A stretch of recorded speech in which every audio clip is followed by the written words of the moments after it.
It was supposed to be a peaceful escape, a chance for my cousin Cody and me, both in our early 20s, to reconnect with nature and leave behind the chaos of everyday life. We had chosen Erpo Forest in Colorado, a place unfamiliar to me but familiar enough to Cody, who always took charge on these camping trips. He was the Eagle Scout after all. I was just along for the ride. The plan seemed perfect. Midweek camping meant no crowds, no traffic, just serene wilderness under an endless sky. But what started as a tranquil adventure quickly spiraled into something far more sinister, a night that still haunts me to this day. As dusk settled over the forest, the air grew colder, and shadows stretched unnaturally long across the clearing where we pitched our tents. The first few hours were blissful. We cooked steaks and burgers over a crackling fire, sipped beers, and laughed at old stories while classic rock played softly from a portable speaker. It felt like one of those moments you wish could last forever, perfect snapshot of camaraderie and freedom. But then, as darkness swallowed the woods whole, things began to change. Subtly at first, almost imperceptibly, until it became impossible to ignore. The sound came without warning, a low hum, faint yet deliberate, drifting through the trees like a ghostly whisper. At first, I thought it might be the wind or some distant animal, but when it stopped abruptly, replaced by the unmistakable crunch of footsteps, dread pooled in my stomach. "Did you hear that?" I asked Cody, my voice barely above a whisper. He nodded, his face pale in the flickering firelight. We froze, straining our ears against the oppressive silence. For a moment, there was nothing, just the heavy weight of anticipation pressing down on us. Then, out of nowhere, a massive branch slammed into the center of our campsite with enough force to send us leaping to our feet.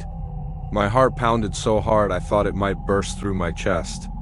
Cody shouted into the darkness, his words sharp and angry, demanding whoever was out there to show themselves. But the only response was the sound of retreating footsteps fading into the black void beyond the fire's glow. Panic clawed at my throat as realization dawned. Someone or something was watching us. And they weren't friendly. By the time midnight rolled around, every rustle of leaves, every snap of a twig sent shivers racing down my spine. I crawled into my tent, clutching a can of bear spray like it was my lifeline. Sleep eluded me, though not when paranoia kept me wide awake, imagining shadowy figures lurking just outside the thin fabric walls. That's when I saw it, a dark silhouette hovering near the entrance of my tent. My breath caught in my throat. Was it Cody? No, it couldn't be. His tent was zipped shut, his sleeping bag empty. Who then was standing there staring at me? I didn't dare move. Every instinct screamed at me to stay silent, to make myself invisible. But as the figure disappeared into the night, leaving behind only the echo of its footsteps, I realized how truly vulnerable we were.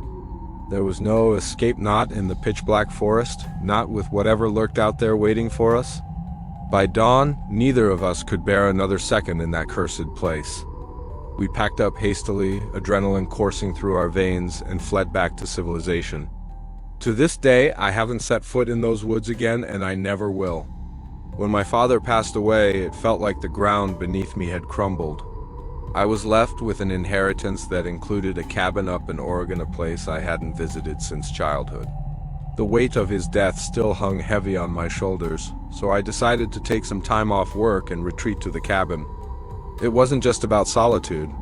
It was about reconnecting with memories of him, even if they were buried under years of neglect. Midnight, my loyal German shepherd came along for companionship.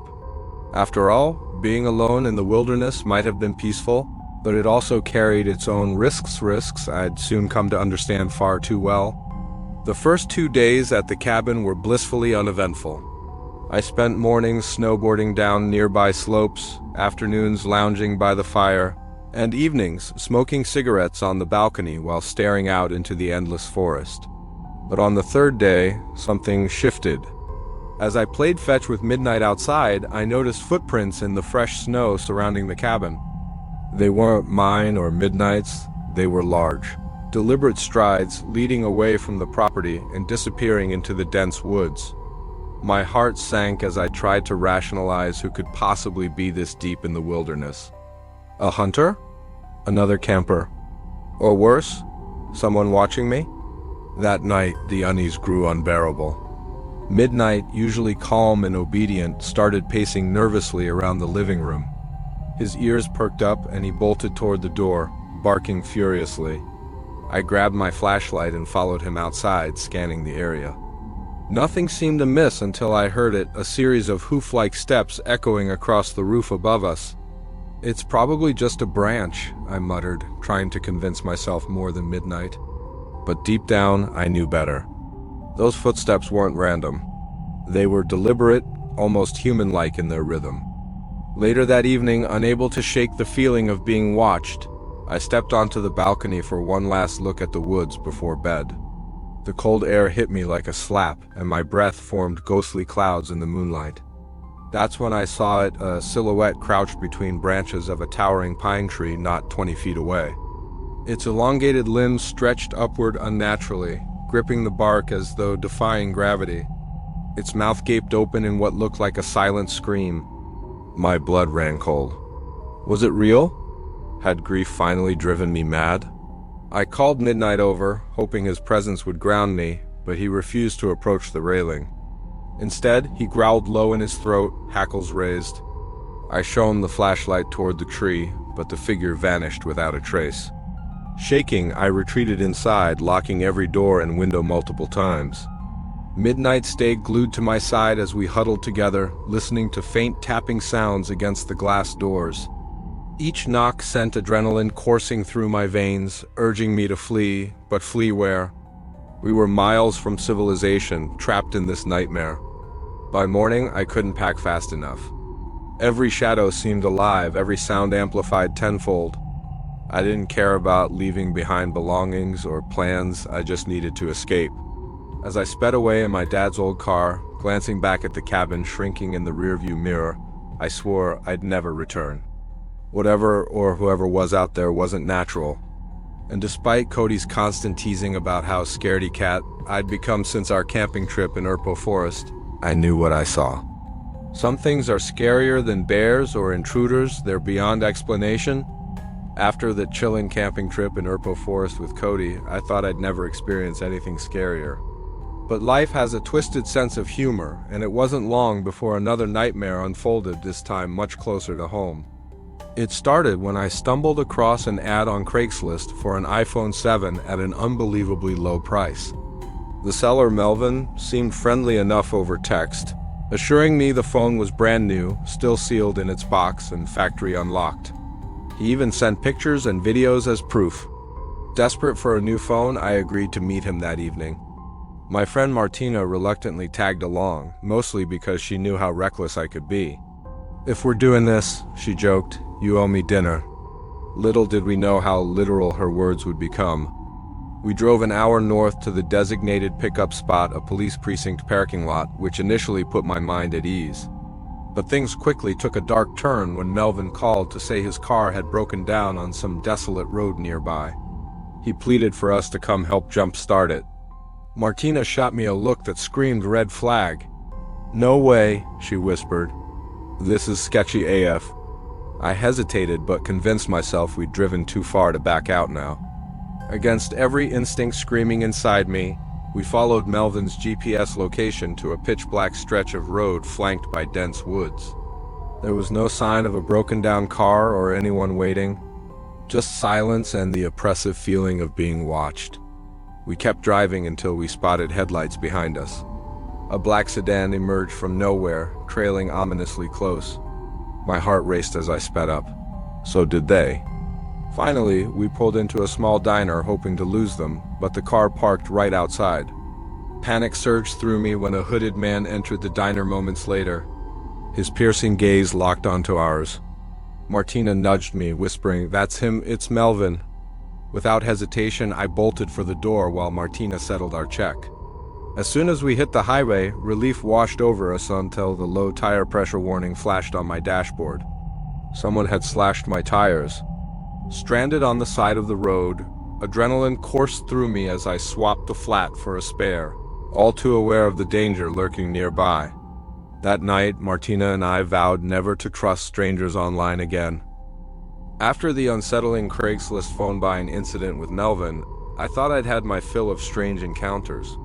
But life has a way of testing your limits. And it wasn't long before another bizarre chapter unfolded, one involving Phoebe, a woman I met on a dating app.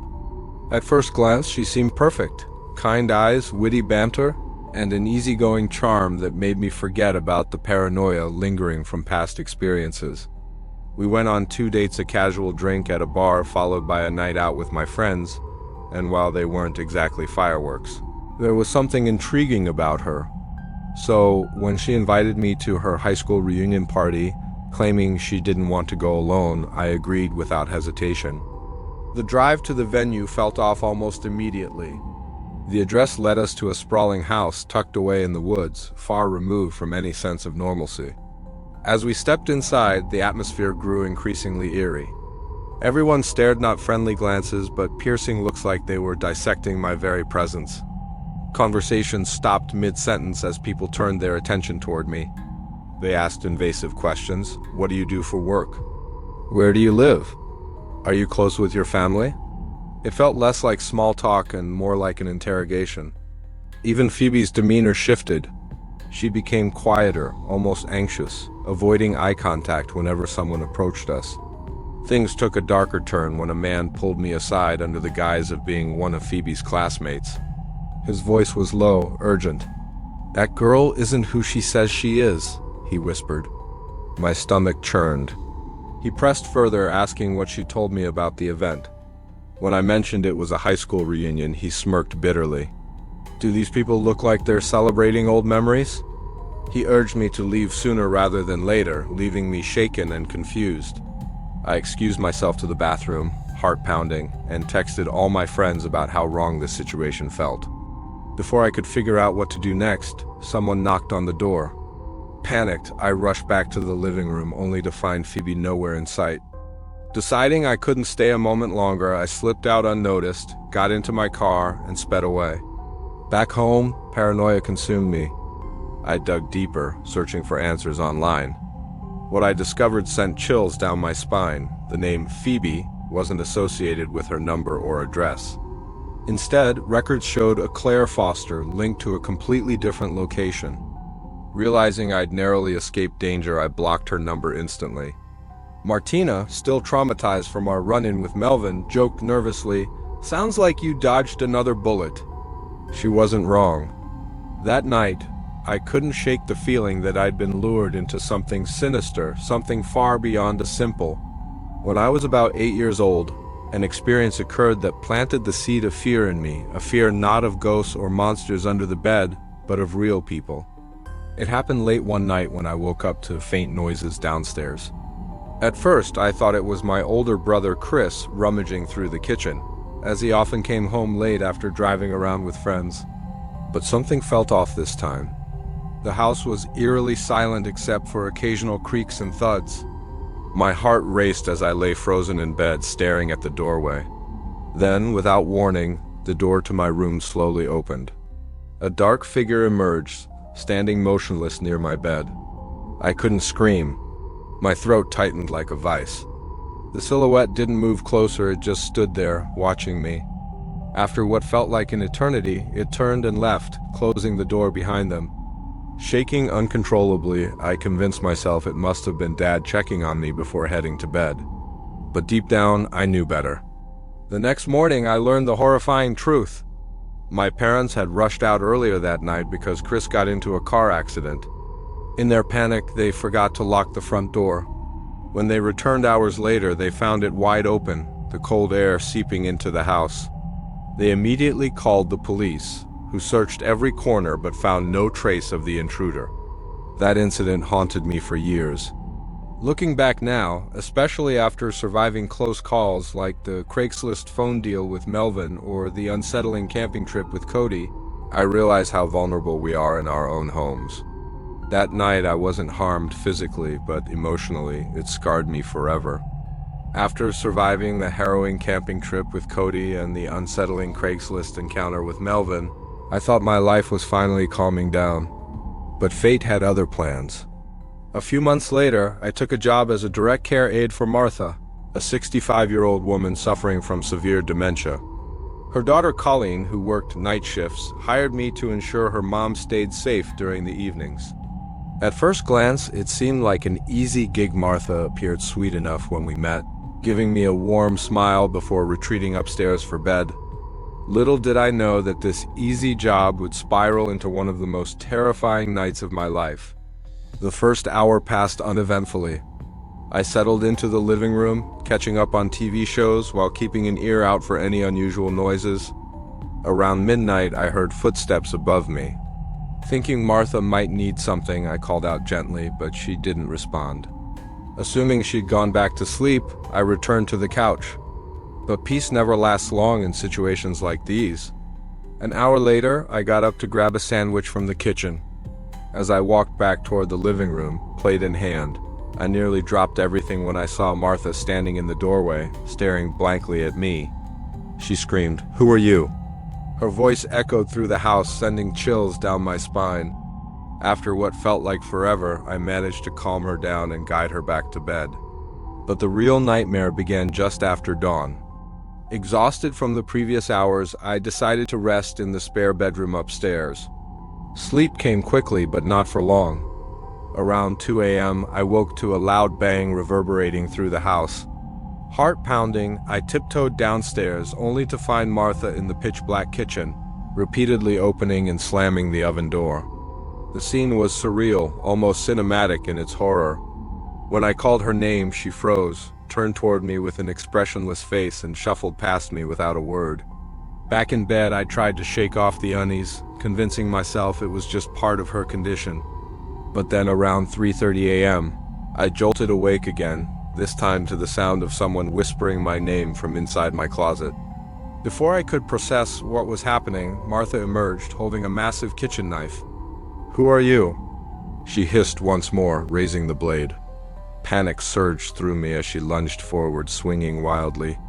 I barely dodged her attack, grabbing a lamp to defend myself.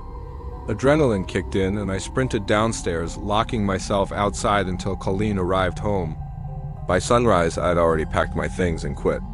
Looking back now, especially after those chilling experiences with strangers like Melvin, or even the eerie reunion party with Phoebe, I realize how fragile our sense of safety truly is. Some dangers lurk closer than we think, and sometimes they're hiding right under our roof. After the unsettling experiences with Melvin, Phoebe, and even Martha, I thought I'd finally learned my lesson about trusting strangers. Yet, life has a cruel way of testing you again and again. When I relocated for work at 23, I found myself in desperate need of affordable housing. That's how I ended up sharing a house with Rob, a man who initially seemed harmless but turned out to be anything but. At first glance, he appeared friendly, almost overly so. He offered me a virtual tour during our FaceTime call before moving in, showcasing his modest home located just 10 minutes from my office. The price was fair, the rules reasonable, and everything seemed perfect, or so I thought. The cracks began showing subtly at first. There were small things that made me uneasy, like finding misplaced items or noticing faint scratches on my bedroom doorknob. Then came the incident with my missing underwear. It wasn't until I installed a lockable doorknob without telling him that things escalated dangerously. One night around 1:30 a.m., I woke to loud banging on my door. Rob's voice pierced through the darkness, demanding entry. My heart raced as I lay frozen under the covers, pretending to be asleep. Something told me this had to do with the new lock. By morning, Rob bombarded me with texts insisting we talk.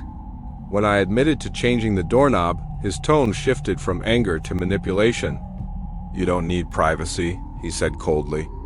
"This is my house." But the real nightmare unfolded later that week. A young woman knocked on my door while Rob wasn't home. She warned me urgently. Rob had multiple restraining orders against him for harassing women. Some accused him of stalking, others claimed far worse. My blood ran cold as she revealed why he wanted female roommates. It wasn't coincidence. Despite her warning, I still tried to leave peacefully. I packed my belongings, fabricated a story about family issues, and demanded my deposit back. Rob reluctantly agreed, but not before accusing me of being influenced by someone else. That same night, I woke to find Rob sitting on the edge of my bed, his silhouette looming over me in the dark. Panic surged through me as he placed his hand over my mouth and whispered, "Don't scream." His touch sent shivers down my spine. When I managed to plead, "Please don't hurt me," he responded casually, "Why would I?" But when he started caressing my leg, terror overwhelmed me. I bolted out of bed, grabbed my phone, and fled outside, calling the police from the bush. When officers arrived, they confirmed what I feared. Rob had a history of similar incidents. Though he denied wrongdoing, the cops ensured I could safely retrieve my belongings. I stayed in a hotel that night before moving into a studio apartment across town. To this day, I refuse to live with anyone I don't know intimately. Trusting strangers? Never again, not after surviving encounters with Cody's camping trip, Martha's dementia-fueled rage, or Rob's menacing behavior. After surviving the haunting camping trip with Cody and the unsettling Craigslist ordeal with Melvin, I thought my life was finally calming down. But fate has a cruel way of testing you again and again. One evening, when I was home alone just like that fateful night with Rob, I found myself face to face with something far more sinister than I could have imagined. It started innocently enough. The doorbell rang twice, interrupting my gaming session. Reluctantly, I paused StarCraft and hurried to the door, not wanting to lose my streak. When I asked, "Who is it?" a frail voice responded faintly from the other side. Peering through the storm door, I saw an elderly woman smiling warmly, her hands tucked behind her back. She claimed she needed to use a phone because hers had died. Instinctively, I refused, recalling every safety lesson drilled into me as a child. "The library's just a few blocks away," I said awkwardly, even though I knew it was closed. Her smile never wavered, but her tone turned icy. "That's very rude to turn away an old lady asking for help." My stomach churned as I slowly closed the door, her piercing gaze burning through me. Back in my room, I tried to shake off the unease, but moments later, a metallic tapping echoed against my window. The sound sent shivers down my spine. It was too deliberate, too rhythmic to be random. I cautiously approached the blinds, dread pooling in my gut. Pulling them aside slightly, I froze. The same woman stood outside, holding what looked like a kitchen knife, tapping it methodically against the glass. Her creepy grin widened as our eyes met. Panicked, I yanked the blinds shut and bolted back to my bed, heart pounding. This couldn't be real. It felt like a nightmare come to life. Then the doorbell rang repeatedly, each chime louder and more insistent. Something about the timing felt calculated, almost predatory. Was this some twisted robbery attempt? When I finally worked up the courage to peek outside, the woman was gone, but a man now stood on my porch. He introduced himself as her son, apologizing profusely and claiming she suffered from dementia. But his demeanor didn't match his words. He seemed jittery, almost rehearsed. When he asked to come inside, alarm bells went off in my head. "We can talk out here," I stammered, gripping the storm door tightly. He nodded, thanked me awkwardly, and walked away, but not before glancing at my backyard with an odd expression. Later, when I checked the yard, there was no sign of either of them. That night, I barely slept, haunted by the image of the woman tapping that knife against my window. To this day, I wonder if their story was genuine, or if they were predators testing how vulnerable I truly was. After everything I've been through, one thing is certain: trust no one. Looking back on my life, it's almost surreal how many close calls I've had with danger, whether it was the eerie camping trip with Cody or the unsettling Craigslist ordeal with Melvin. But none of those moments compare to the sheer terror I felt as a child when I narrowly escaped being kidnapped after school. It happened in 4th grade, the last day of elementary school, a day that should have been filled with joy and celebration. Dennis, my best friend since kindergarten, and I had planned a playdate. As we lined up to leave, I heard someone call my name. "Tommy." "Tommy." A man approached, introducing himself as Dennis's uncle. He said he was picking me up because Dennis's dad was working late. I hesitated, but didn't question him aloud. I was shy around adults, especially strangers.